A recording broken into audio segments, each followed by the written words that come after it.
ಲೈಫಲ್ಲಿ ಕೆಟ್ಟದಾಗ್ತಾ ಇದೆಯಾ? ನೀನು ಏನೇ ಮಾಡಕ್ಕೆ ಹೋದ್ರೂ ಕೆಟ್ಟದಾಗ್ತಾ ಇದೆಯಾ? ಪದೇ ಪದೇ ಪೆಟ್ಟು ತಿಂತಿದ್ಯಾ? ಒಂದು ವಿಷಯ ನೆನ್ಪಿಟ್ಕೋ, ಗ್ರೇಟ್ ಥಿಂಗ್ಸ್ ಬರೋದು ಕೆಟ್ಟದಾದ್ಮೇಲೆ. ನಿನ್ನ ಫಸ್ಟ್ ಸ್ಪೀಚು ಕೆಟ್ಟದಾಗೇ ಇತ್ತು. ನಿನ್ನ ಫಸ್ಟ್ ವಿಡಿಯೋ ಕೆಟ್ಟದಾಗೇ ಇರುತ್ತೆ. ನೀನು ಫಸ್ಟ್ ಅಡುಗೆ ಮಾಡೋಕ್ಕೆ ಹೋದಾಗ ಕೆಟ್ಟದಾಗೇ ಇರುತ್ತೆ.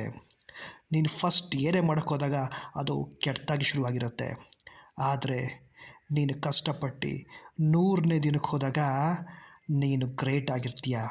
ಹಾಗಾಗಿ ಕೆಟ್ಟದಾಯಿತು ಅಂತ ಸ್ಟಾರ್ಟಿಂಗಲ್ಲಿ ಹೆದರಬೇಡ, ಕುಗ್ಬೇಡ, ಮುನ್ನುಗ್ಗು, ಗೆದ್ದೇ ಗೆಲ್ತೀಯ. ಕಾನ್ಫಿಡೆನ್ಸ್ ಇರಲಿ. ಲಾಸ್ಟ್ ಮಾತು, ನೀನು ಹೇಗೆ ಶುರು ಮಾಡಿದೆ ಅನ್ನೋದು ಮುಖ್ಯ ಅಲ್ಲ, ಹೇಗೆ ಎಂಡ್ ಮಾಡಿದೆ ಅನ್ನೋದೇ ಮುಖ್ಯ.